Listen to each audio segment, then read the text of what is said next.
All right.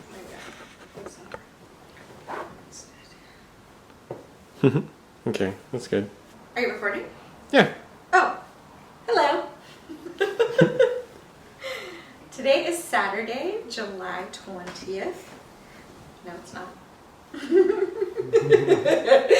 Today is Saturday, July 10th. Charlie is almost 6 months. He will be 6 months old in 2 weeks, so this is very delayed.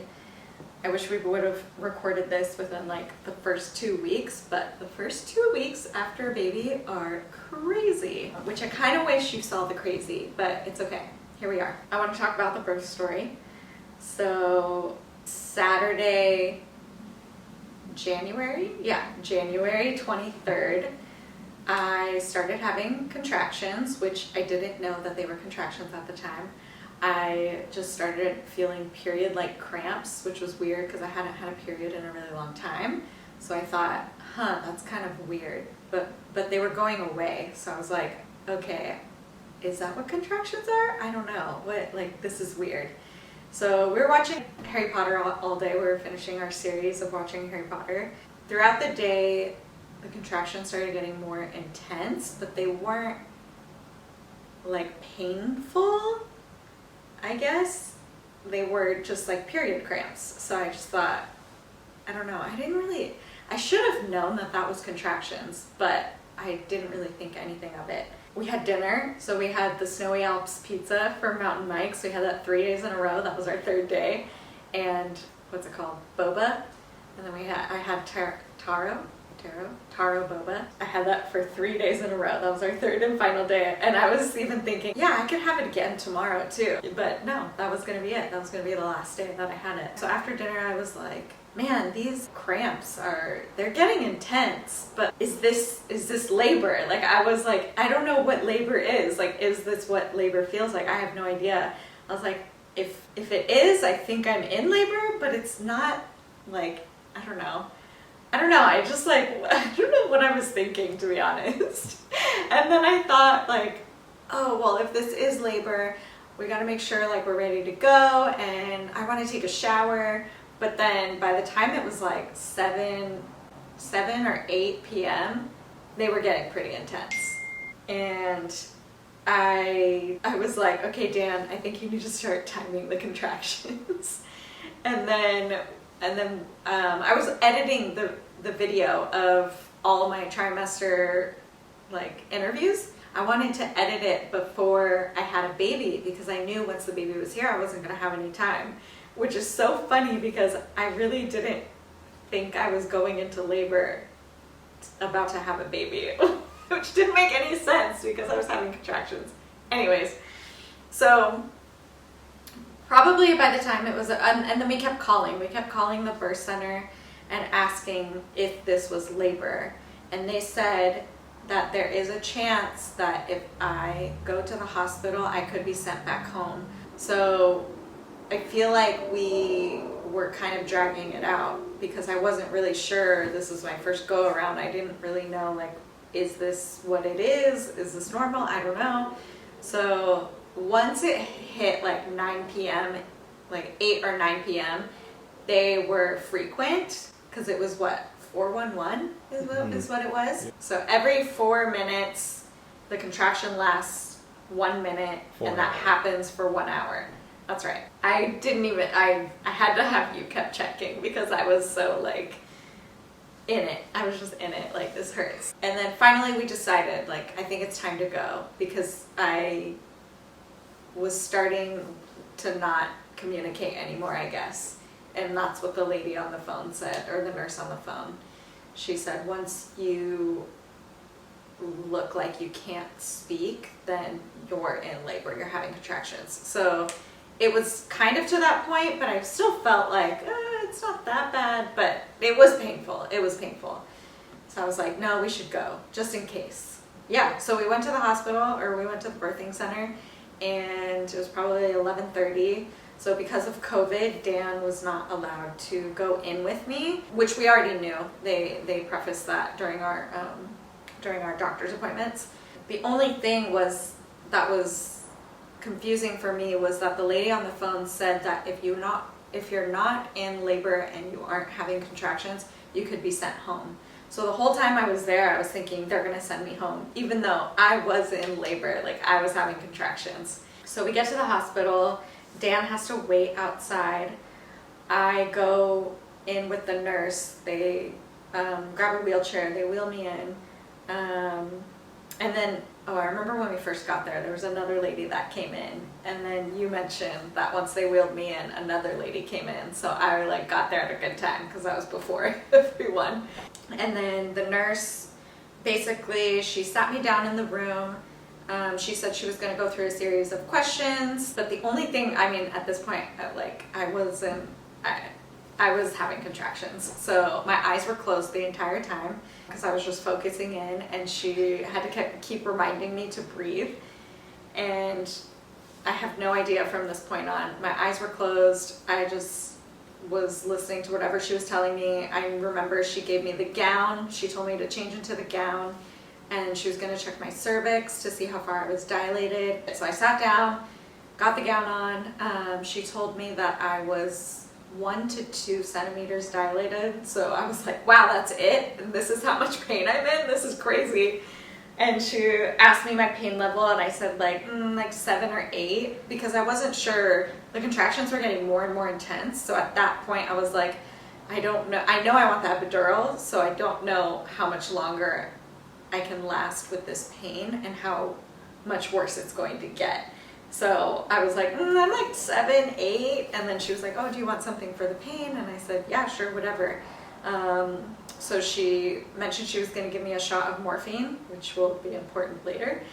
And then she had me sign paperwork for it, I believe. And then she was like, okay, now we're going to go through a series of questions, and we'll work through your contractions. So as your contractions are coming, we'll pause and take a breather.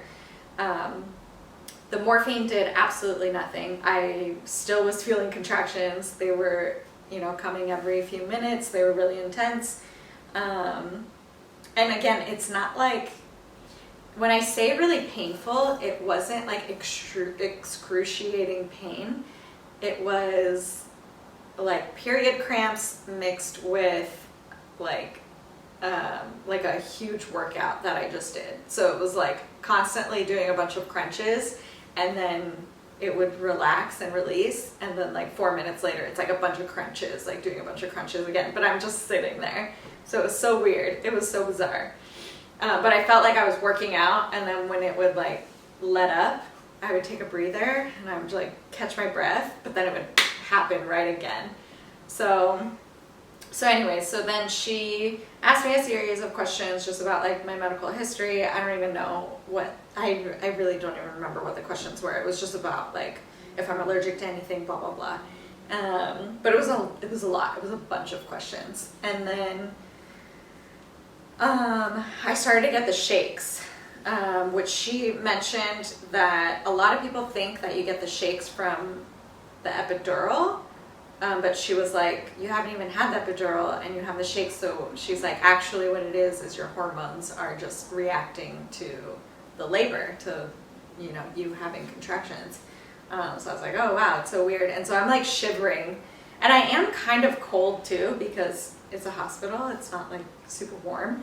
But it was like really like, it was weird. She told me that I had to wait 1 hour, and that she would check my cervix, and then she would make sure that they were getting that epidural ready, since I had already mentioned I was in pain level like 7, 8. And then of course I had to be dilating too, so I had to be in actual active labor. So an hour went by. At this point it was like 12:30, maybe 1 o'clock in the morning, and she said, okay, so you went from 2 centimeters to 4 centimeters, so you are in labor, you're in active labor. We're going to be admitting you. We'll do a rapid COVID test, and then we'll get your epidural ready. Text your husband, tell him to get everything ready and be on standby, but don't bring the car seat. So I texted Dan, I told him we're having a baby. And she took the COVID test. She was like, okay, you're negative, but there was something weird with the lab. Like they were like, where's this patient? Like she's not in the system. And she was like, what do you mean? This patient is here. So then she was like, I had to put my mom voice on. That's what she said. And I was like, oh, like I'm not a mom yet. I wonder what the mom voice is. And then I thought she was gonna go get Dan, but because she had to deal with that, she couldn't. But eventually Dan came in the room, and he came in the room, I think, right before they were gonna give me the epidural. I just looked back at the interviews, the first, second, and third trimester, and I was so scared about the epidural. My eyes were closed the whole time. So that whole time, my eyes were closed because I was like shivering and trying to focus on the contractions, trying to focus on breathing. She's asking me a bunch of questions, and I knew there was like chaos going on around me, so I needed to like zone inside and just like focus on my breathing and like breathe through these contractions. So yeah, by the time the epidural guy came in, I mean, my eyes were still closed, so I didn't see anything. I mean, I saw his face when he came in. I said hi and everything, but yeah, once he got in, he was behind me, and then the nurse was very sweet. She was walking me through the whole thing step by step, which I was like, I remember being like, I was like shivering, and I'm like, thank you for explaining what's happening, because I'm more scared of the epidural than anything. And then once I got the epidural, it was fine. Like I didn't feel anything. I mean, I felt the needle poke me, and that was it. It just felt like a shot. That was it. And then my OB walked in, and then she was like, oh, you just had a contraction. Like, did you feel that? Because it takes the epidural, you know, like probably 5 minutes to kick in. And I was like, no, I didn't feel anything. She's like, perfect, it's working. I was like, oh my God, this is so weird. And then I was just chilling. I took a nap. I remember I took a 2-hour nap. We had like a chill, lo-fi playlist going. We were just hanging out, chilling. They fed Dan. They gave him a meal. At this point, it was probably like 6 in the morning. And then I was like, okay, I better text people that were here and we're having a baby soon. Probably about 10:30, they told me I was 8 centimeters. I remember after that nap, the nurse said, we might give you a little Pitocin because you're like not really in active labor anymore. Like your contractions stopped basically, or they slowed down. And I was like, is it because I was taking a nap? Maybe let's like wait a little bit to see if the contractions start picking up again. And then they did. So I didn't end up getting Pitocin. So they started to pick up a little bit again. And then I remember I was hanging out at 8 centimeters for a while though. And then she told me that probably within an hour and a half, I should dilate more. But she said that if I feel like the head like really low, really low, she was like, call the nurse because it'll probably be time. But she said, I'm guessing like an hour and a half for you. So I was like, okay. And then she was pretty much right on the mark. About 11:30, I was like, I feel the head pretty low. Like I feel like the head's coming out already. And then the OB came in and she was like, oh yeah, the head's right there. Oh, I totally missed the water breaking. The OB broke my water. Like, I don't remember what time it was, but yeah, my water never broke at home when I was in labor. But it happened, I don't know, when I had the epidural for sure. After I had the epidural, then like things started to move pretty quickly. But yeah, the OB did break my water. But anyways, by like 11:30, the head was really low, and then the nurses started coming in. They started setting everything up, getting prepared. By, I don't know, 11:45, I started pushing, and by 12, I think I pushed, what, 5 times? Maybe, not even. It was probably about 3 to 5 times. I really didn't push that much. And I remember my OB specifically saying that you don't want to be pushing for hours and hours because it's really tiring. And I was like, oh, and she just said that after I pushed once. And I was like, oh yeah, okay, that makes sense. I did also have a slight fever towards the end too. So it was kind of the perfect time that I was ready to push because they were thinking that me and the baby had a fever. So So yeah, so then I probably pushed maybe 3 to 5 times, and Charlie was born at 12:18 on Sunday, January 24th. It was crazy. I remember they said that, Dan, you're going to be the one to tell us what the gender is. No one in the room knew the gender, which was really cool. I thought it was going to be in my paperwork or something, and they said, no, they said they had no idea. They were going to find out when we found out, so they were really excited. And they said maybe 1 in like 20 births, one person usually waits to find out what the gender is. So I was like, oh, that's pretty cool. She said it's pretty rare, but she said it's really cool. It's always really fun for everyone involved. So that was really cool, and it just made it like really exciting too. Yeah, so then Charlie came out, and they plopped him. I remember she told me to grab him out too, which I don't think I really did, because I feel like there were 2 nurses on my side and then the OB, so I feel like they all kind of had their hands on him and like put him on my chest. But yeah, and then Dan was like, "It's a boy." I remember when he first plopped on my chest, I couldn't see because his legs were closed. I was like, oh my God, it's a baby. And then the nurse came over and she like spread his legs open, and I was like, oh my God. And Dan was like, it's a boy. It was so crazy. It was so wild. It was so cool. Yeah, 10 out of 10 would recommend having a baby. It was pretty cool. Yay! Charlie Ryan is here. It's a boy. We're so excited. Dan and I are like in shock. I don't think either of us cried. I got a little teary-eyed when I first looked at Charlie and he could hear my voice, and I was like, whoa, this is crazy. It was mind-blowing. Yeah, I don't know how to describe it. It was just like, it was a shock, because it's just like overnight you're like, oh my God, I have to take care of this little thing and make sure it eats and sleeps and stays alive. It's so crazy. It's a whirlwind. And the nurses are so great. They're just, they're great. They're so excited too. They're like, it's a boy. Let's see how much he weighs. Oh my gosh. Taking his little footprint, and they're talking us through everything, which was so nice. And yeah, it was great.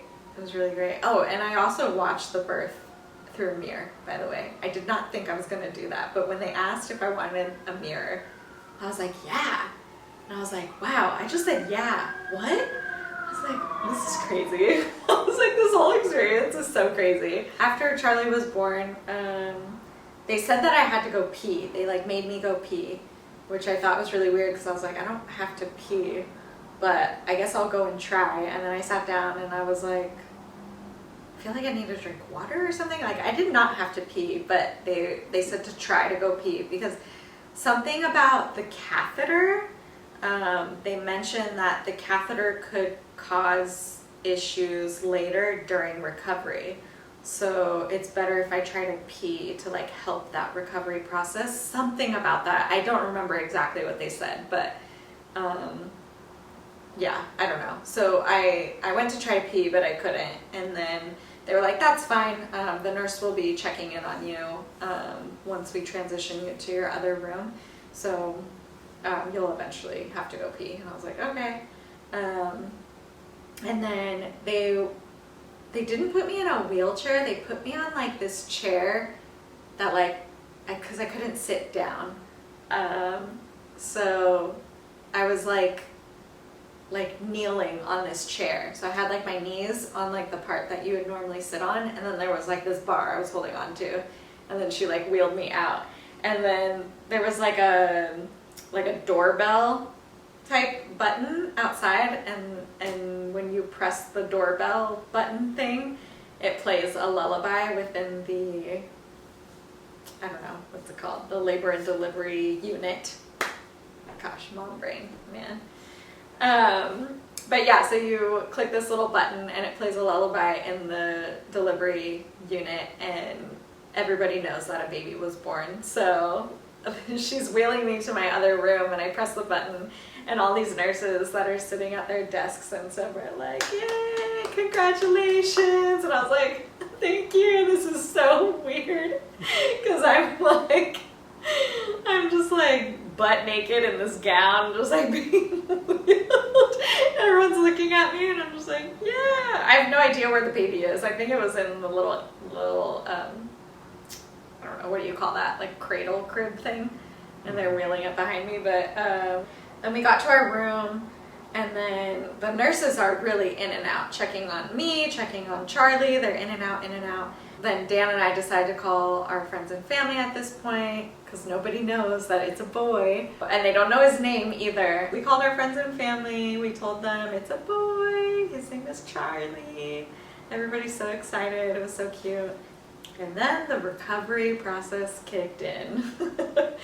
I did not realize how hard the recovery process was going to be. I really didn't know what I was in for. And watching the trimester interviews back, the first, second, and third, and being so nervous about the epidural and just like, oh yeah, I've always been afraid of giving birth. Like, man, the epidural and giving birth was a breeze. It was great. Pregnancy wasn't too bad either. I mean, I know I mentioned I had a lot of heartburn and like some, you know, like nasal issues and things like that, but I mean, no, nothing compared to the recovery process.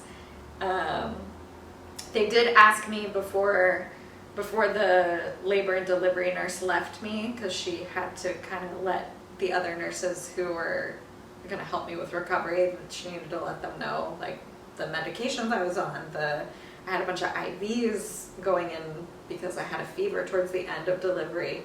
So I had a lot of fluids, and she asked me like where my pain was, and I said kind of like my tailbone, I guess, but I was like, but not my tailbone. And so she explained to the nurse whatever that meant.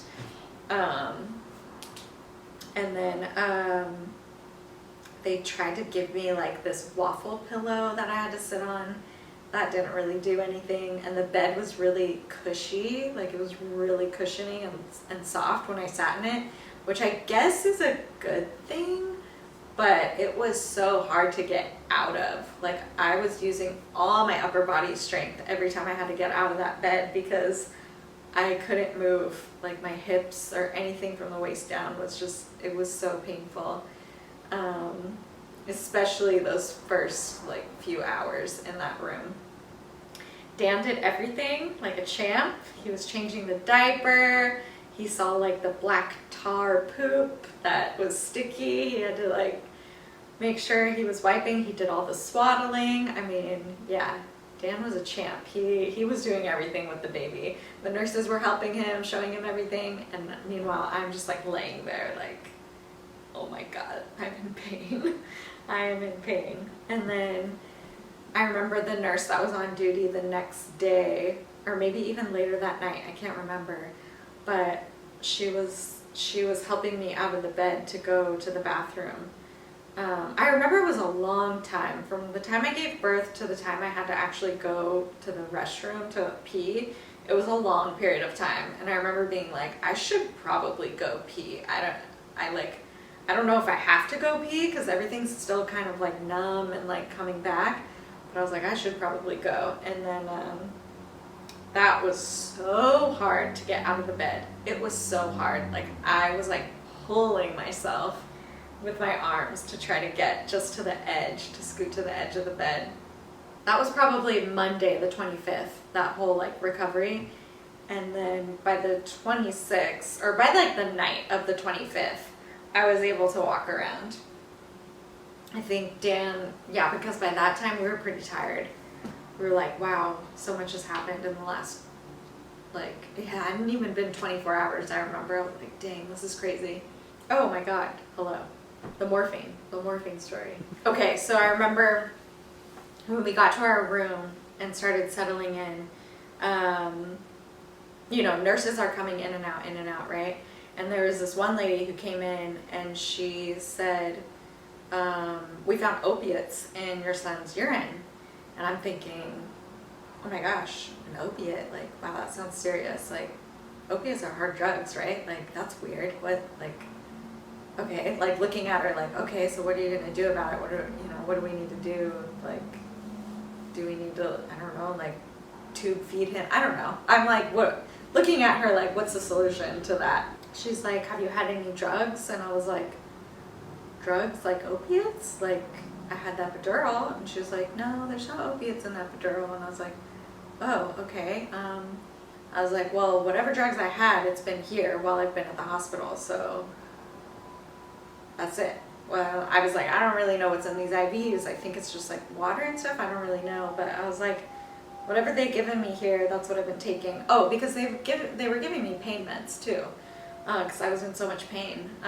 So I was like, I don't know what, I don't know what it is. I think it's like really strong Tylenol. I don't know, I'm just like, whatever drugs I've been taking, it's been from here at the hospital. So whatever that is. And I'm thinking she's a nurse or something, right? So she has access to my charts or access to the OB or the nurses or whatever. So she should know. And she's like, okay, I'm gonna go like talk to one of the other nurses or whatever, and I'll be back. And I'm just like, okay. I just remember it was a very awkward encounter. But of course, like, there's so much going on. Like, it's just a whirlwind of the baby's there. I'm trying to take care of the baby. I'm so happy the baby's here. I'm like excited. I'm telling friends and family. And then the nurses are coming in and checking my blood pressure, checking the baby, helping change the diaper, helping swaddle. Like, it's a whirlwind of everything. We're learning. We don't know what we're doing either, so we're learning at the same time.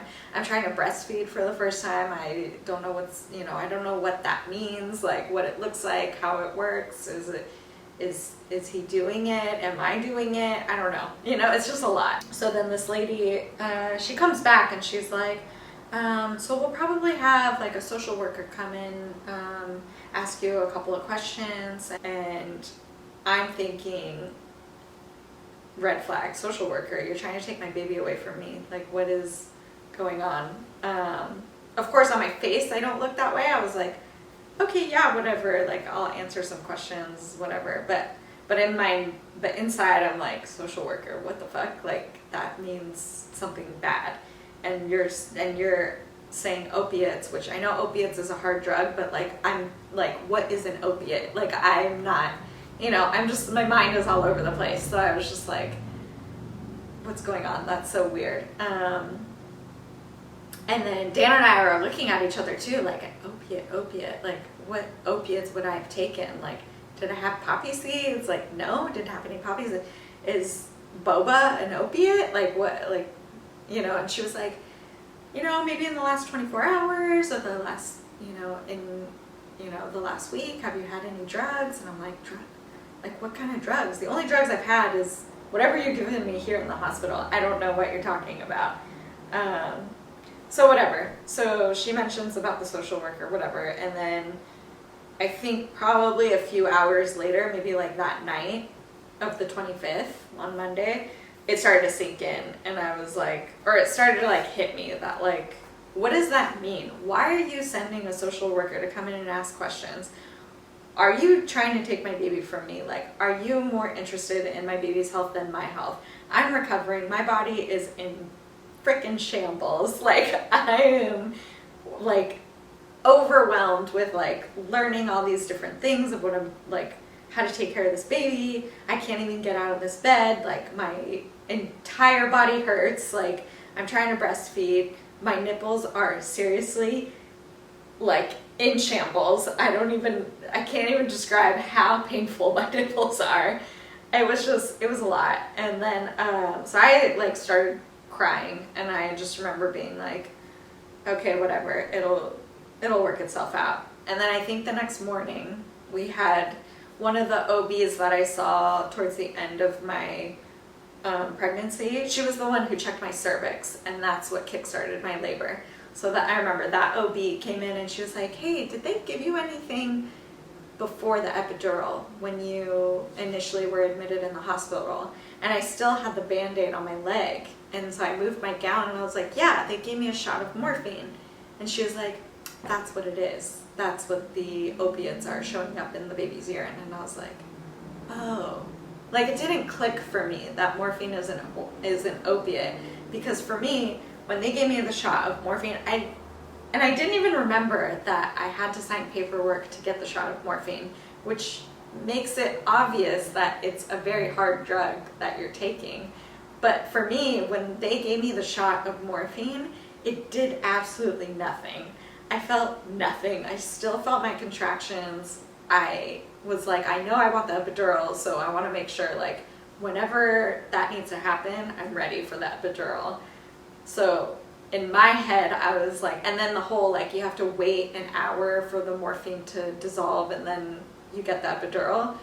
Like, my whole mindset was like, epidural, epidural, epidural. So, and it didn't do anything. It didn't kick in, or whatever it was supposed to do, it didn't work. I didn't think anything of it. But when the OB was like, oh, that's what it is, I was like, oh yeah, morphine is morphine. Morphine is a huge painkiller, duh. Like, I'm sure I've had morphine before in my life when I got like dental work, or I don't know, so like something. I know I've like had it before, and it's a huge painkiller, and it does work, but in my mind I didn't think anything of it because it didn't do anything during contractions. So I was like, oh, you gave me like a shot of water, like I don't know what that was. It didn't do anything. But yeah, so I would say that was probably the worst part of the whole experience of like labor and delivery and just being in the hospital or whatever. But I will say it wasn't, I don't know, it was my first time anyway, so I really didn't have any expectations. But I remember that after the OB found out about that, all the nurses and all the OBs who kept coming in and checking in on us were constantly apologizing for it. So when they were constantly apologizing for it too, I knew that they messed up. I knew they messed up, and I knew that when I like cried about it earlier, my feelings were a little validated. So, but all in all, like everything else was great. Everything else went smooth. Everything else was perfect. It was just that one little. Sorry, say it again. It was just that one little. No, from the very beginning. You were saying, your exact words were, everything was good except for that experience. And then I coughed, so that's why I stopped you. I want you to repeat that line again. Everything was good, but do it as if, don't recite it from like a paper. Like, everything was good except for that. Everything was good. Everything, what? Everything. I don't know how to like, because you mess me up when you say like, repeat it, because I'm like, okay, what did I just say? Yeah, I don't know. So the nurses were saying sorry. Your feelings were validated. Yeah. Now the nurses were saying sorry, and everything was good, and I don't remember. Everything was good. That whole experience with the morphine, that was probably the worst of it, but everything else was perfect. Everything else went smoothly. The second night, when they asked us if we wanted to stay, we were like, we can go home? Because I had just started walking around, and I still didn't quite know if I was breastfeeding correctly. I just felt like we weren't ready. Like, we still needed the nurse's guidance and advice, because it didn't even feel like we were taking care of him for that long, since he was born. So we were like, yeah, we want to stay another night. And they were like, yeah, that's fine. Most new parents do want to stay the extra night. So we were like, okay, great. And then I will say the nurse that was on that night, the second night, was hands down the best nurse that we had. I mean, all the nurses were great, but she was super real and like just was so helpful with her tips and her knowledge. Just, and I know that I felt bad because she had asked me if the lactation consultant had stopped by that day during the daytime, and I told her I think one of them tried, but I was asleep, and then they left, and then I never saw them. I never actually met with them. So she was really helpful with as far as like breastfeeding, latching, and showing me what was actually supposed to be happening. So what had happened was Charlie started crying a lot, and so they tell you to breastfeed every 3 hours, whether he's crying or not, just try to get him on the boob every 3 hours to get him to learn how to suck. So I was doing that, or I think I was doing that. Even now looking back, I'm not really sure. Like, what was it working? Was it not working? I don't really know. But I know that I was making colostrum. So I did have colostrum, but it was very minimal. It was very, very light. And Dan actually had to help me get it out. I remember you were really good at helping me get it out because I didn't know what the heck was happening. And I feel like maybe because you and the nurses could see, whereas like I'm just looking down and I'm like, I don't know, like, and I'm just putting the baby on. So maybe if I was like looking in the mirror, maybe it would be different. I don't know. But either way, everyone was helpful for getting it out. And then I would put Charlie on, and then I would assume he was latching. I wasn't really sure. But by that second night, it was like every 15 minutes I was putting him on. And my nipples were so raw. I was like, whoa, I didn't realize. Oh my God, it was so painful. And then I didn't even think about the gown that I was wearing too. The gown is like chafing on my nipples all day long. I didn't even think about that. And the lady didn't even tell me, or one of the nurses didn't even tell me about nipple guards until it was too late, basically. And then when we got back home, I remember you told me that, oh yeah, she told you about the nipple guards. And I was like, what? It totally like left my brain. Like, what's a nipple guard? Like, I didn't even know what a nipple guard was. So anyway, so the nurse on staff on the night of our second night, she was so amazing. So he was crying and crying and crying. And I just told her, I was like, I can't do it anymore. Like, I can't put him on my nipple anymore. Like, my nipples, like, they're starting to turn a little red. And I'm like, I've heard of, like, nipples being cracked and bleeding. And I was like, I don't even want to get to that point. It is so painful. Like, I don't know what to do. I don't know what to do.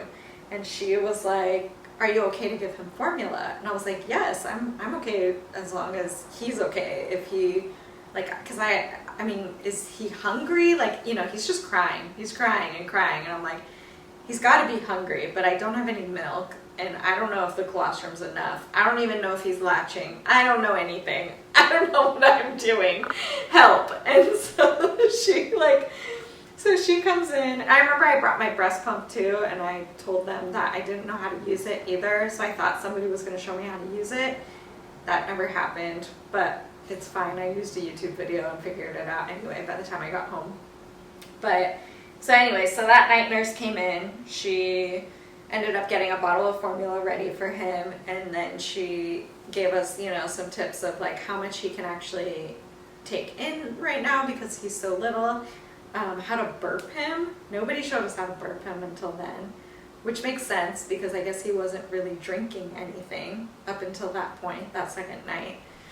And yeah, she was great. And then even before she did the formula too, she like showed me what it was supposed to be like when he does latch. Like, she took my boob, took his mouth, and like shoved it together and was like, this is what it should look like.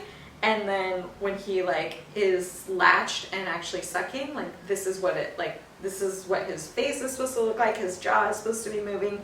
You can see his neck, blah, blah, blah. Like all the things that like no one during that whole stay showed us. And I remember being like, could you imagine if we went home and we had this baby crying like this? I would be like, what are we doing wrong? Like, how do I get him to stop crying? It was crazy. So super thankful for that night nurse. She was so helpful. And I felt so bad too because she kept coming in and out when I was like, I don't know if this is working. And she was like, it's fine. And I was like, okay. Yeah, I don't know what I'm doing. But yeah, and then the next morning it was time to leave. We were getting ready to check out, and I remember crying because it was such a whirlwind. Everything went by so fast. that night nurse was so helpful, and I was like, man, we're about to leave and he's about to go outside for the first time and we're gonna be on our own. Like, this is it, we're on our own. And I was just like, oh my God. And I remember I just had this moment of like, I'm so excited to bring him home and like we have this baby, but I'm so nervous at the same time without all the nurses helping us. Especially since I was in recovery too. So I knew it was going to be difficult, but yeah. But then, that was the day we got to go home. I remember Dan left to go get the car and get everything ready. And it was just me and Charlie in the room, and I put on his first little outfit. I was like, wow, this is crazy. This is crazy. I am leaving a hospital with a baby that I have to take care of for the rest of its life now. It's crazy.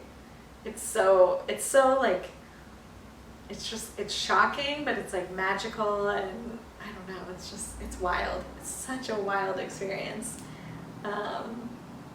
But yeah, great experience overall, just except for that one thing.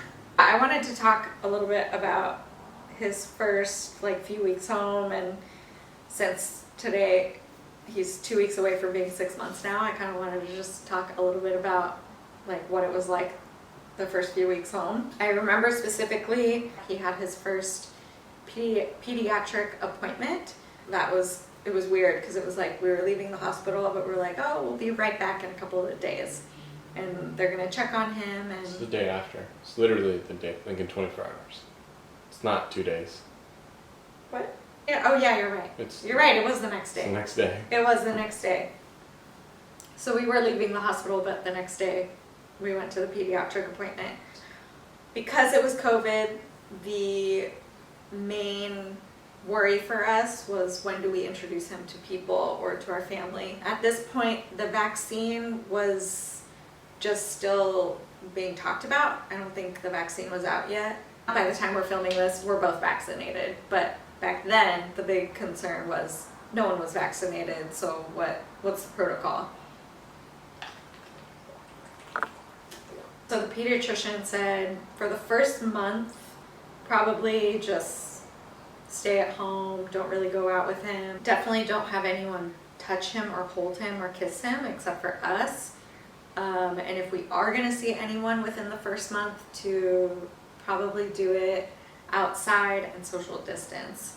So for us, we were like, that's a no-brainer. Why even go outside and meet with people when you can't even hold him? So I think his first month we didn't go out.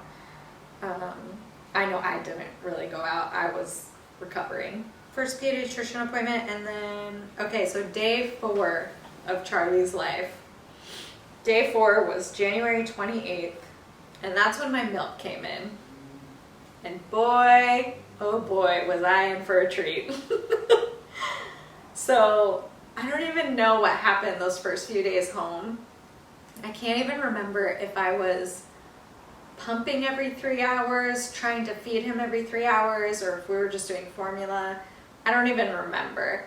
But that 4th day, when my milk came in, I remember I was wearing a nursing bra, and all of a sudden, my boobs just were like, felt like they were going to pop off my body. And I was like, oh my God, Dan, get this bra off of me now. I was like, oh my God, help. And he was like, what? At that time, all I had was whatever I got from the baby showers. So whatever nursing bras or whatever I had was all from the baby showers, which I know were my size, which was probably like a medium, but no. When my milk came in, I needed like extra large. Like I needed like loose fitting clothing because it was crazy. It was just like, it was like boulders. It was like rock hard boulders on my chest that felt like they were going to leave my body. Just like blow up like a volcano. It was so painful and just the weirdest feeling in the world. The only relief that I got was like a heating pad. I remember I was like, Dan, get a heating pad, get a heating pad. I feel like I need to just like, I feel like I just need to like release this somehow. And I don't know what to do. So we're like constantly Googling everything that we need to do to take care of Charlie and everything that's happening to my body. But man, I did not know what I was in for when that happened. I was like, holy moly, this is insane. Yeah, so that was so painful. That was probably the worst. That 4th day of Charlie's life was probably the worst day. I was in so much pain and I felt so emotional. I remember I told Dan, I was like, I just feel like this surge of like all of my emotions. All the emotions you can imagine. I just felt a rush of like every single emotion. And I was just sobbing. I was just sobbing and sobbing. Dan was just like, it's gonna be okay. And I was like, I know it's gonna be okay. Like in my mind, I'm like, I know it's gonna be okay, but oh my God, what the heck is happening? This is crazy. Like these hormones are crazy. And just like, and then I just look at Charlie and I'm like, you're so cute. I'm so in love. And I'm like sobbing and sobbing. It was crazy. That 4th day especially was very crazy for me. And then just that first week and the second week were a whirlwind of just craziness. I fainted. There was so much going on with my nipples, with my boobs, healing everywhere. My feet and my legs blew up. They started to swell like crazy and it was painful.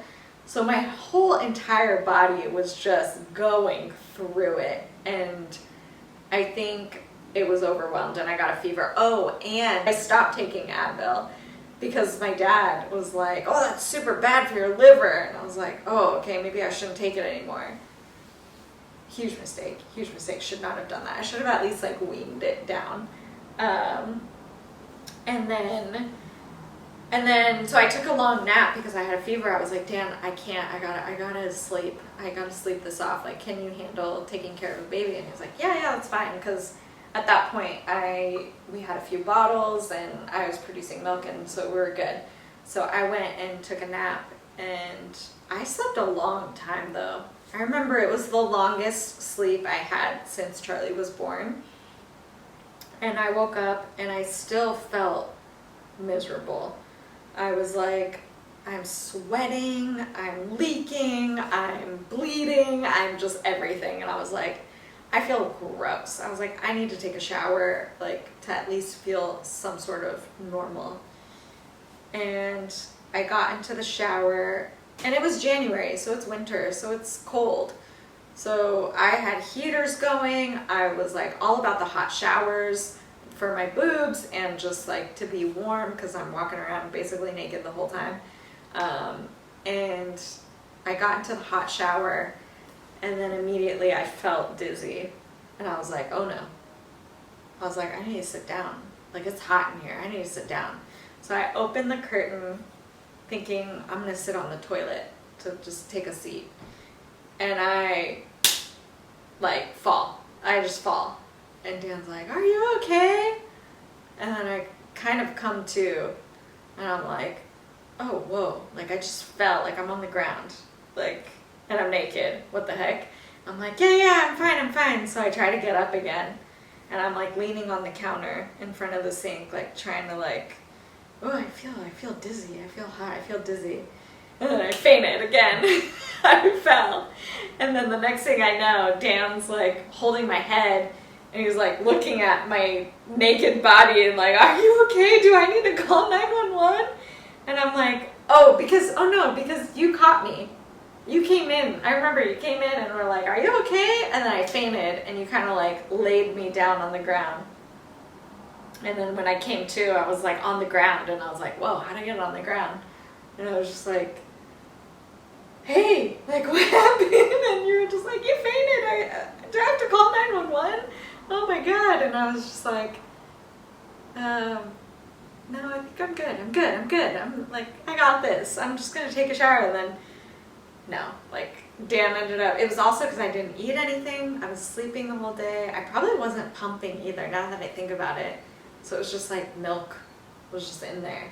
And then, yeah, and then Dan was like, I'm gonna go get a chair so you can sit down in the shower and take a shower. So we got a chair, I sat down, I finished taking a shower, because at that point I was dirty since I fell on the ground. And then, also when I fell on my hip, which was painful, because it, like, my hips and pelvis and everything is already sore. So I remember when I fell on my hip, that hurt. But I had a bruise on my shoulder. I think I hit my shoulder on the corner of the countertop. And I think I had another bruise somewhere else. It was on my leg or something, but I was fine.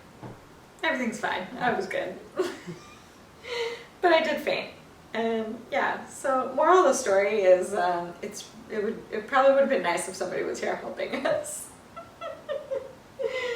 Oh my God. But yeah, I finished my shower. I was fine. Came back out. I ended up eating. That was important. I needed to eat. And then I started taking pain meds again, because that's probably what did it. So since it has been almost 6 months since Charlie's born, and I didn't really get to talk about the first few weeks that he was home and the 4th trimester, I just kind of have a list of things that have happened since he was born. I'm just gonna run through them kind of quickly. His very first walk was on February 10th. That was the first time I think we got out of the house. His first holiday was Valentine's Day. March 5th was Chris and Lizzie's baby shower over Zoom. So that was kind of the first time my mom's side of the family got to see him over Zoom. Charlie's first bath was on March 7th. His umbilical cord fell off. So that was his first real bath. March 9th was my 6-week appointment, and that was the first time I left Charlie. I only was gone for like a couple hours, but I remember being like, whoa, this is the first time I'm gonna leave the baby. This is so weird. I did get 1 stitch for cosmetic reasons, is what she said. So she said, yeah, the stitch looks good. And then she also did a pap smear, and she said this was the perfect time to do a pap smear because all of my cells had regenerated and everything was brand new basically in there. She was like, the next time I'll see you is for your next pap or if you get pregnant again. So that was that pretty much. She was like, okay, see you later. After that I went to go get coffee from Starbucks because I was like, woohoo, I'm free. His 2-month checkup was March 15th, so his first round of vaccines, his first shots. That went fine. He was pretty good. I think he got a little low-grade fever after, but for the most part he was good.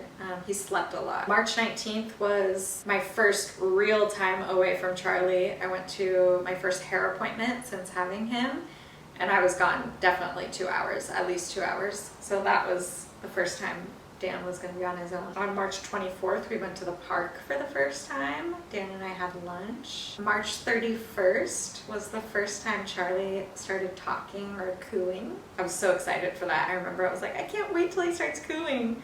And then he started and it was so cute. April 1st, my parents came to visit, and also during that trip we went to Vegas to see if we wanted to live there. That was Charlie's first trip outside of California. He did great. The only issue was that when we came back, I remember I got a clog and my milk supply went down and we had some issues, and yeah, there was a whole thing. But before that happened, Mike and Melissa came to visit, so I didn't really know that that's what was happening at the time.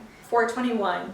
That's when I got my first vaccine dose. On that day when I went to go get my vaccine dose, I remember I emailed the pediatrician the night before about some symptoms Charlie was having, and she sent me an email back that freaked me out because all I saw was, you need to go to the ER. I mean, she said a couple of other things, but the main thing was you need to go to the ER, and that was while I was like walking up to go get my vaccine. So when I got to the nurse who was giving me my vaccine shot, she was like, how are you today? And I just like broke down and started sobbing, and I was like, I have to take my baby to the ER, and oh my God, and I'm afraid of needles, and I'm so excited to be here to get the vaccine, and so much is happening. And she was like, oh my gosh, it's gonna be okay.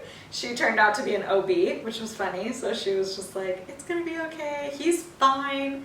I'm sure everything's fine. They just want to make sure his weight is good. But things are fine now. We're breastfeeding again. We're doing a little bit of formula. We're doing bottle feed. We're doing it all. We're doing it all. April 25th through May 2nd. Charlie's second trip was to the Bay.